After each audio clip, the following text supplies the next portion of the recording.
இயேசுவை நேசிப்பவர்கள் பைபிளை வாசிப்பார்கள். இந்த சேனலை பின்பற்றினால் ஓராண்டில் வேதாகமத்தை வாசித்து முடித்து விடலாம். ஃபாலோ பண்ணுங்க, சப்ஸ்கிரைப் பண்ணுங்க. 1 ராஜாக்கள் 5ஆம் அதிகாரம். சாலமோனை அவனுடைய பிதாவின் ஸ்தானத்தில் ராஜாவாக அபிஷேகம் பண்ணினார்கள் என்று தீருவின் ராஜாவாகிய ஈராம் கேள்விப்பட்டு தன் ஊழியக்காரரை அவனிடத்தில் அனுப்பினான். ஈராம் தாவீதுக்கு சகல நாளும் சிநேகிதனாயிருந்தான். அப்பொழுது சாலமோன் ஈராமினிடத்தில் ஆட்களை அனுப்பி, என் தகப்பனாகிய தாவீதின் சத்துருக்களை கர்த்தர் அவருடைய பாதங்களுக்கு கீழ்ப்படுத்தி விடுமளவும் அவர்கள் தம்மை சுற்றிலும் செய்கிற யுத்தத்தினால் அவர் தம்முடைய தேவனாகிய கர்த்தருடைய நாமத்திற்கு ஆலயத்தை கட்ட அவருக்கு கூடாதிருந்தது என்று நீர் அறிந்திருக்கிறீர். ஆனாலும் இப்பொழுதோ என் தேவனாகிய கர்த்தர் எங்கும் எனக்கு இளைப்பாறுதலை தந்தார். விரோதியும் இல்லை, இடையூறும் இல்லை.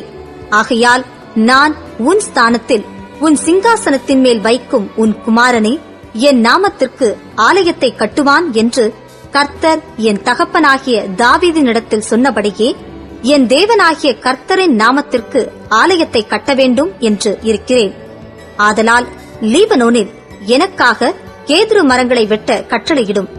சீதோனியரைப் போல மரவெட்டு வேலை அறிந்தவர்கள் எங்களுக்குள்ளே ஒருவரும் இல்லை என்பது உமக்கு தெரியும்.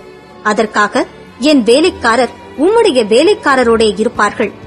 நீர் சொல்வதின்படியெல்லாம் உம்முடைய வேலைக்காரரின் சம்பளத்தை உமக்கு கொடுப்பேன் என்று சொல்லச் சொன்னான். ஈராம் சாலமோனின் வார்த்தைகளை கேட்டபோது மிகவும் சந்தோஷப்பட்டு அந்த ஏராளமான ஜனங்களை ஆளும்படி தாவீதுக்கு ஒரு ஞானமுள்ள குமாரனை கொடுத்த கர்த்தர் இன்று ஸ்தோத்தரிக்கப்படுவாராக என்று சொல்லி ஈராம் சாலமோனிடத்தில் மனுஷரை அனுப்பி, நீர் எனக்கு சொல்லி அனுப்பின காரியத்தை நான் கேட்டேன். கேதுரு மரங்களுக்காகவும் தேவதாரி விருட்சங்களுக்காகவும் உம்முடைய விருப்பத்தின்படியெல்லாம் நான் செய்வேன். என் வேலைக்காரர் லீபனோனில் இருந்து அவைகளை இறக்கி கடலிலே கொண்டு வருவார்கள். அங்கே நான் அவைகளை தெப்பங்களாக கட்டி நீர் நியமிக்கும் இடத்துக்கு கடல் வழியாய் அனுப்பி அவைகளை அவிழ்த்து ஒப்பிப்பேன். அங்கே நீர் அவைகளை ஒப்புக்கொண்டு என் ஜனங்களுக்கு ஆகாரம் கொடுத்து என் விருப்பத்தின்படி செய்ய வேண்டும் என்று சொல்லச் சொன்னான்.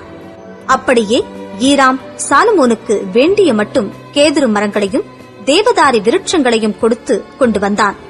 சாலமோன் ஈராமின் அரமனைக்கு போஜனத்திற்காக 20,000 கலம் கோதுமையையும் இடித்து பிழிந்த ஒலிவ மரங்களின் 20 கல எண்ணெயையும் கொடுத்தான். இப்படி சாலமோன் ஈராமுக்கு வருஷாந்தரம் கொடுத்து வந்தான். கர்த்தர் சாலமோனுக்கு சொல்லியிருந்தபடியே அவனுக்கு ஞானத்தை தந்தருளினார். ஈராமுக்கும் சாலமோனுக்கும் சமாதானம் உண்டாயிருந்து இருவரும் உடன்படிக்கை பண்ணிக் கொண்டார்கள். ராஜாவாகிய சாலமோன் இஸ்ரவேலர் எல்லாரிலும் ஊழியத்துக்கு 30,000 அமஞ்சி ஆட்களை பிடித்தான். அவர்களில் ஒவ்வொரு மாதத்திற்கு 10,000 பேரை மாற்றி மாற்றி லீபனோனுக்கு அனுப்பினான். அவர்கள் 1 மாதம் லீபனோனிலும் 2 மாதம் தங்கள் வீடுகளிலும் இருப்பார்கள். அதோனிராம் அந்த அமஞ்சி ஆட்களின் மேல் விசாரிப்புக்காரனாயிருந்தான். சாலமோனிடத்தில் சுமை சுமக்கிறவர்கள் 70,000 பேரும், மலைகளில் மரம் வெட்டுகிறவர்கள் 80,000 பேரும், இவர்களைத் தவிர வேலையை விசாரித்து வேலையாட்களை கண்காணிக்கிறதற்கு தலைமையான விசாரிப்புக்காரர் 3,300 பேரும் இருந்தார்கள். வெட்டின கல்லால் ஆலயத்துக்கு அஸ்திபாரம் போட பெரிதும் விலையேற பெற்றதுமான கற்களை கொண்டுவர ராஜா கட்டளையிட்டான். ஆலயத்தை கட்ட சாலமோனின் சிற்பாசாரிகளும் ஈராமின் சிற்பாசாரிகளும் கிபலி ஊராரும் அந்த மரங்களையும் கற்களையும் வெட்டி ஆயத்தப்படுத்தினார்கள். 1 ராஜாக்கள் 6ஆம் அதிகாரம். இஸ்ரவேல் புத்திரர் எகிப்து தேசத்திலிருந்து புறப்பட்ட 480ஆம் வருஷத்திலும் சாலமோன் இஸ்ரவேலின் மேல் ராஜாவான 4ஆம் வருஷம் சீப் மாதமாகிய 2ஆம் மாதத்திலும் அவன் கர்த்தரின் ஆலயத்தை கட்டத் தொடங்கினான். சாலமோன் ராஜா கர்த்தருக்கு கட்டின ஆலயம் 60 முழ நீளமும் 20 முழ அகலமும் 30 முழ உயரமுமாயிருந்தது. ஆலயமாகிய அந்த மாளிகையின் முகப்பிலே அவன் கட்டின மண்டபம் ஆலயத்தின் அகலத்திற்கு சரியாய் 20 முழ நீளமும் ஆலயத்துக்கு முன்னே 10 முழ அகலமுமாயிருந்தது. பார்வைக்கு குறுகி போகிற ஒடுக்கமான ஜன்னல்களை ஆலயத்திற்கு செய்வித்தான். அவன் தேவாலயத்தின் சுவரும் சந்நிதி ஸ்தான சுவருமாகிய ஆலயத்தின் சுவர்களுக்கு அடுத்ததாய் சுற்றுக்கட்டுகளை கட்டி அவைகளில் அறைகளை சுற்றிலும் உண்டாக்கினான். கீழே இருக்கிற சுற்றுக்கட்டு 5 முழ அகலமும், நடுவே இருக்கிறது 6 முழ அகலமும், மூன்றாவதாயிருக்கிறது 7 முழ அகலமுமாயிருந்தது.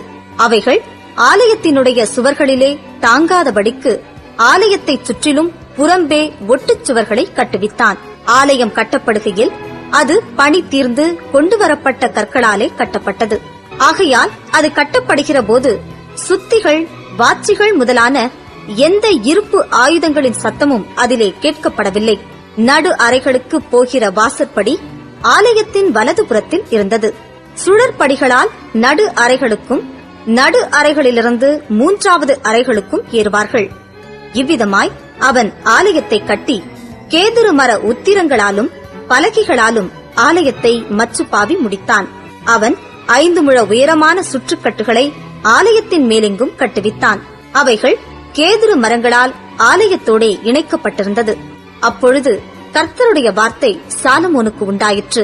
அவர், நீ என் கட்டளைகளின்படி நடந்து என் நீதி நியாயங்களை நிறைவேற்றி என் கற்பனைகளின்படியெல்லாம் நடந்து கொள்ளும்படிக்கு அவைகளை கைக்கொண்டால் நீ கட்டுகிற இந்த ஆலயத்தை குறித்து நான் உன் தகப்பனாகிய தாவீதோடே சொன்ன என் வார்த்தையை உன்னிடத்தில் நிறைவேற்றி இஸ்ரவேல் புத்திரர் நடுவிலே வாசம் பண்ணி என் ஜனமாகிய இஸ்ரவேலை கைவிடாதிருப்பேன் என்றார். அப்படியே சாலமோன் ஆலயத்தை கட்டி முடித்தான். ஆலயத்து சுவர்களின் உட்புறத்தை தளம் தொடங்கி சுவர்களின் மேல்மச்சு மட்டும் கேதுரு பலகைகளால் மூடி, இப்படி உட்புறத்தை மரவேலையாக்கி ஆலயத்தின் தளத்தை தேவதாரி விருட்சங்களின் பலகைகளால் தளவரிசைப்படுத்தினான். தளவரிசை தொடங்கி சுவர்களின் உயரம் மட்டும் ஆலயத்தின் பக்கங்களை தொடர்ந்திருக்கிற 20 முழ நீளமான மறைப்பையும் கேதுரு பலகைகளால் உண்டாக்கி உட்புறத்தை மகா பரிசுத்தமான சந்நிதி ஸ்தானமாக கட்டினான். அதன் முன்னிருக்கிற தேவாலயமாகிய மாளிகை 40 முழ நீளமாயிருந்தது. ஆலயத்திற்குள் இருக்கிற கேதுரு மரங்களில் மொக்குகளும் மலர்ந்த பூக்களுமான சித்திர வேலை செய்திருந்தது. பார்வைக்கு ஒரு கல்லாகிலும் காணப்படாமல் எல்லாம் கேதுரு மரமாயிருந்தது. கர்த்தருடைய உடன்படிக்கை பெட்டியை வைக்கிறதற்கு ஆலயத்துக்குள்ளே சந்நிதி ஸ்தானத்தை ஆயத்தப்படுத்தினான். சந்நிதி ஸ்தானம் முன்புற மட்டும் 20 முழ நீளமும் 20 முழ அகலமும் 20 முழ உயரமுமாயிருந்தது. அதை பசும் பொன் தகட்டால் மூடினான். கேதுரு மர பலிப்பிடத்தையும் அப்படியே மூடினான். ஆலயத்தின் உட்புறத்தை சாலமோன் பசும் பொன் தகட்டால் மூடி சந்நிதி ஸ்தானத்தின் மறைப்புக்கும் பொன் சங்கிலிகளை குறுக்கே போட்டு அதை பொன் தகட்டால் மூடினான். இப்படி ஆலயம் முழுவதும் கட்டித்தீரு மட்டும் அவன் ஆலயம் முழுவதையும் பொன் தகட்டால் மூடி சந்நிதி ஸ்தானத்திற்கு முன்பாக இருக்கிற பலிப்பீடத்தை முழுவதும் பொன் தகட்டால் மூடினான். சந்நிதி ஸ்தானத்தில் ஒலிவ மரங்களால் 2 கேருபீன்களை செய்து வைத்தான். ஒவ்வொன்றும் 10 முழ உயரமாயிருந்தது. கேருபீனுக்கு இருக்கிற ஒரு செட்டை 5 முழமும், கேருபீனின் மற்ற செட்டை 5 முழமுமாய், இப்படி ஒரு செட்டையின் கடைசி முனை தொடங்கி மற்ற செட்டையின் கடைசி முனை மட்டும் 10 முழமாயிருந்தது. மற்ற கேருபீனும் 10 முழமாயிருந்தது.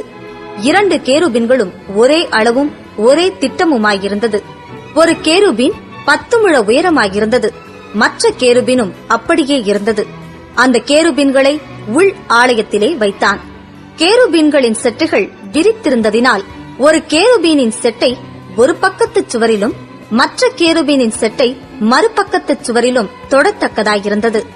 ஆலயத்தின் நடு மையத்தில் அவைகளின் செட்டைகள் ஒன்றோடொன்று தொடத்தக்கதாயிருந்தது. அந்த கேருபீன்களை பொன் தகட்டால் மூடினான்.